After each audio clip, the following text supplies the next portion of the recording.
I'm now delighted to be joined in this next episode of Stargate Sci-Fi Cult Classics documentary by the one and only Simone Bailey to talk about her role as Kal-el in Stargate SG1.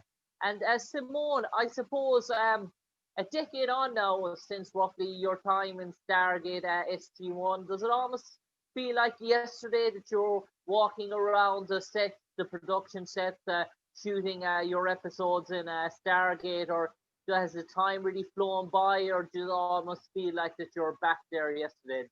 Is it hard to believe it's been nearly over 10 years?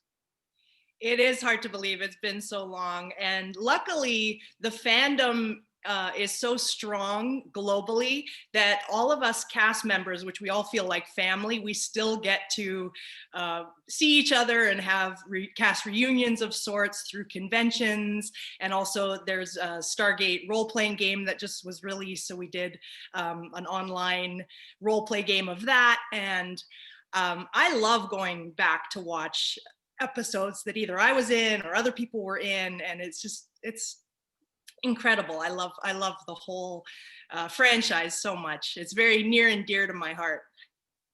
And Simone, you mentioned that it was near and dear to your heart, and you mentioned your character Kal-el, and she appeared in, I suppose, a few seasons in terms of Stargate SG1. So how did the opportunity come about for you to get cast in role? Had you tried out for previous auditions for previous characters, or was this a character that your agent mentioned to you and produced the script and said you should try out for this character, or was it something that you gone for a previous audition and maybe directors had you in mind when they were thinking up this new character?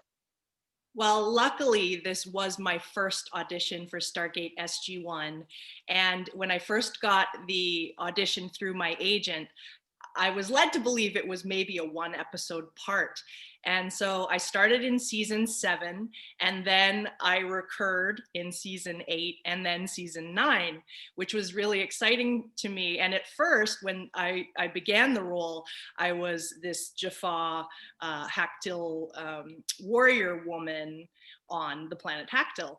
And then as the seasons progressed, I seemed to go up in the ranks. And then next thing you know, I am on the Jaffa High Council as a council member, basically representing my planet. So it was a really exciting role for me because it was very dynamic too.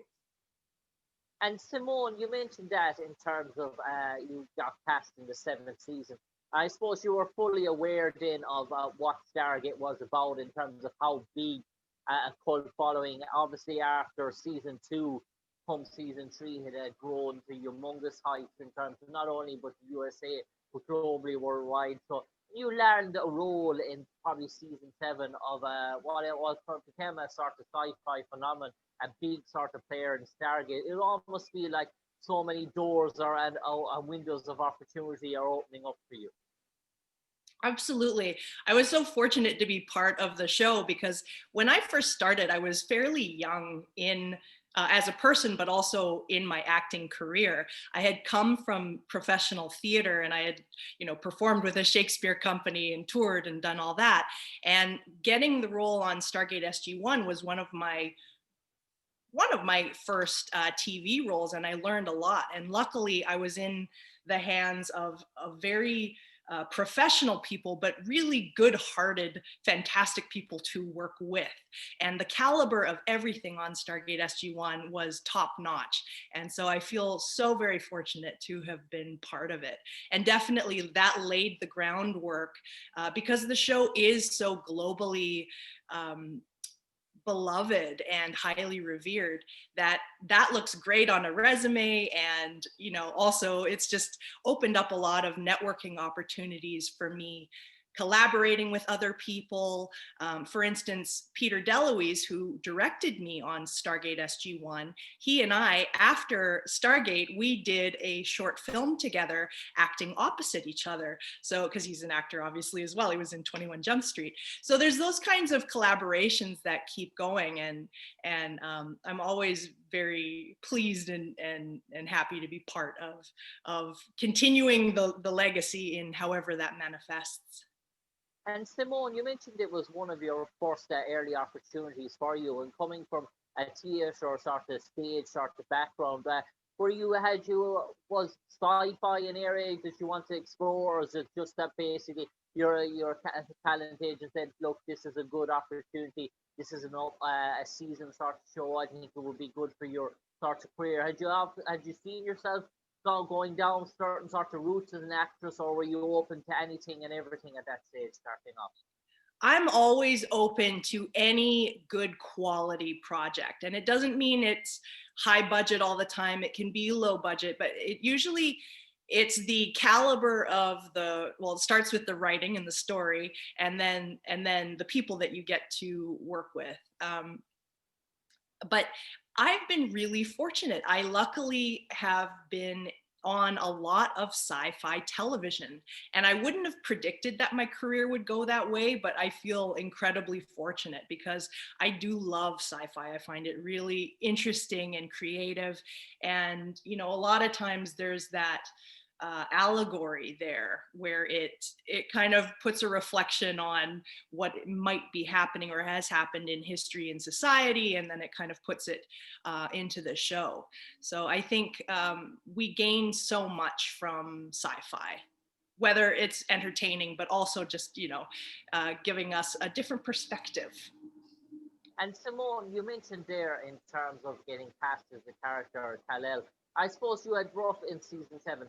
Obviously, there were 6 seasons before you. So, did you obviously, when you were obviously this was a new take on your character, fresh sort of character for you. So, did you look back and start to immerse yourself in the first 6 seasons to learn as much as you could about the sort of Jafar and what they were about, and what did you want to bring to the Kal-el sort of character in terms of research, or were you thinking to yourself, I'm just going to go in there and put my own sort of spin, my own sort of take on it, and try and not do too much of what was previously done already to try and make her diverse and for us to be stand out? Because you mentioned you came in there originally with a one sort of show contract, and you didn't know whether there was going to be future episodes. So in those sort of ideas, I suppose you're trying to bring your own take into it with the hope that you might be coming back for more.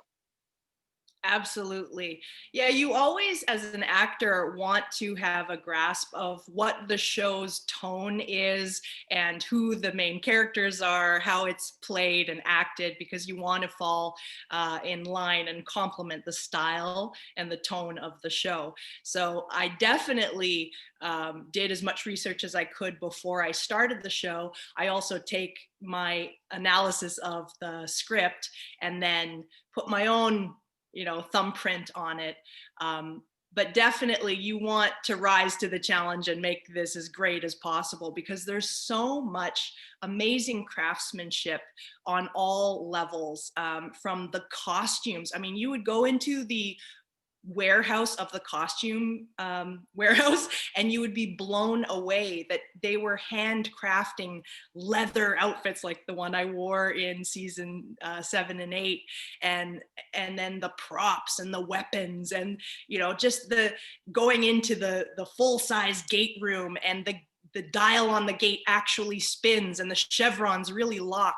All of that is so exciting, and you want to just pay tribute to that in your performance. And also, they did an amazing job of casting some really stellar actors. And I was so blessed to be alongside of people that are so highly revered, like Richard Dean Anderson, and I got to act opposite, Lou Gossett Jr., who was a fantastic guest star as Garrick in season 9, and even like Tony Amendola and all of the Stargate cast. It's really extraordinary. Simone, I spoke to Cliff Simon, who played Paul in terms of Stargate, and Cliff told me about his character. It started off as initial sort of a character. He didn't really know whether he have a recurring sort of, but he probably said in terms of his attitude is that I'm going to work my ass off and try and leave an impression so that they bring me back for more. And he said coming out when the episode shot, he felt that his character had left that sort of mark, that there would be recurring sort of episodes. Had you that sort of sense of feeling yourself that after once the show aired and you saw it back, that said, listen, there's a possibility that I might be coming back here, that this mightn't be my last day on Cat? Well, you always hope and dream that you come back, and that's why you want to show up and be professional as possible, be fun and great to work with, and just enjoy the experience as it's happening. And if you don't get called back on the show, then hopefully someone will see you down the road for another project. But in my case, I was so fortunate that they did think of me and create such a great journey for my character. And I'm really excited to see, what happens in the future. Yeah, and you mentioned your character was a Jaffa that served under these ghouls, these sort of alien, mortals with sort of snakes in their heads, as the saying goes.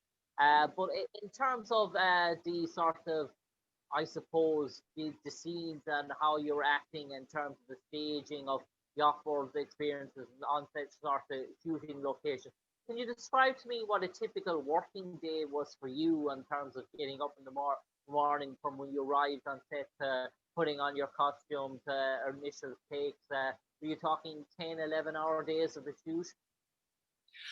I would say what was extraordinary about Stargate is that they were so dialed in, pun intended, but they were so dialed in, having done, in Stargate SG1, every single season was at least 20 episodes, and it ran for 10 seasons. That is a huge mythology, and that's a lot of scripts and acting.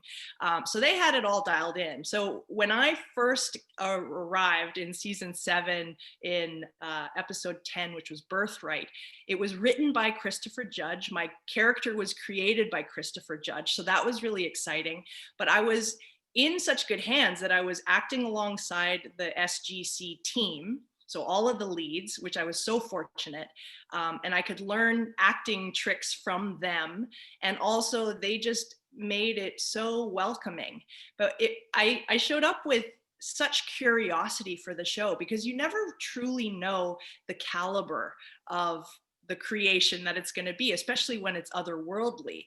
But for that first episode, I showed up on set, and they were filming in this open field. But the set design people had created a real village for Hacktill. And that was so exciting as an actor, to walk around and explore and go into all these different huts and see the detail. And not all of that even makes it on screen, but it's extraordinary to be live and actually witness that for yourself.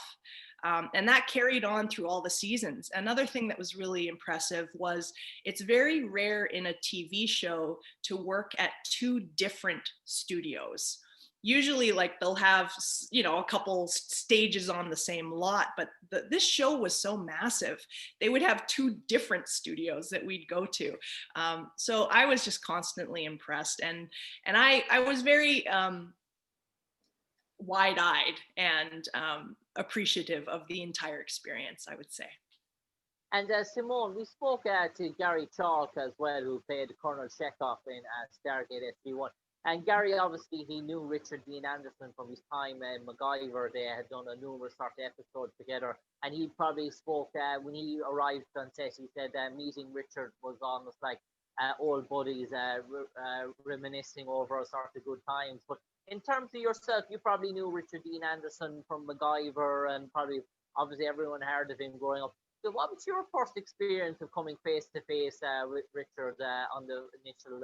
Do you remember what he said to you, or the initial sort of conversations that you had between the two of you? I remember him just being really funny, and it was a joy to work with such an iconic actor, because everyone knew about MacGyver, and my parents obviously know about him, and it's just a really cool experience to meet someone, and just my whole experience with Stargate, meeting all of your heroes. And when the people are really nice, it just makes the whole experience that much better. So I have nothing but good things to say about Richard, and all of the cast that I got to work with. Everyone was really, really great.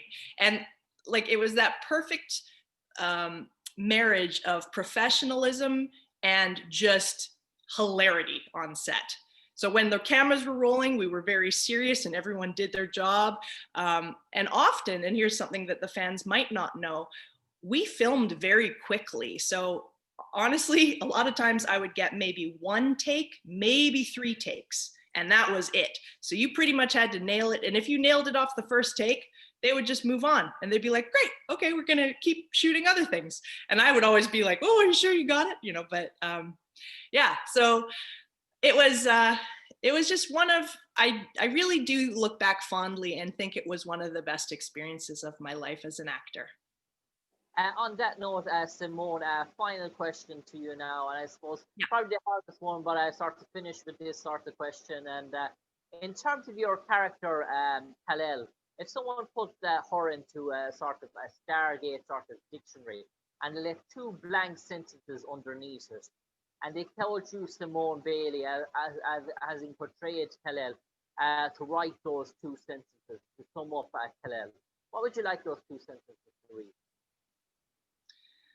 Kal-el, Jaffa, warrior woman from Haktil, created by Christopher Judge. Also, Jaffa High Council member who gets brainwashed in season 9 and looks really cool with a Zat gun.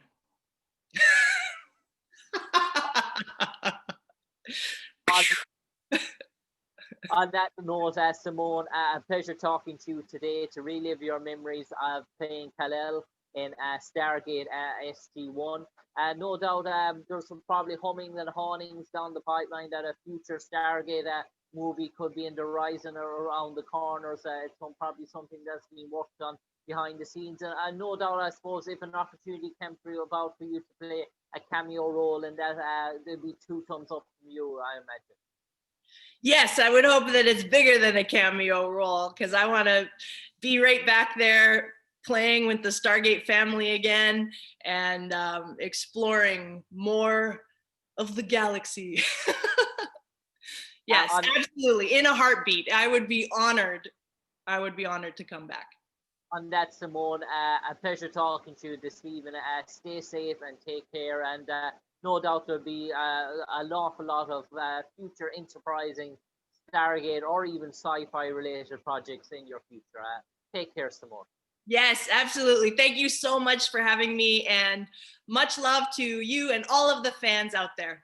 Thank you so much.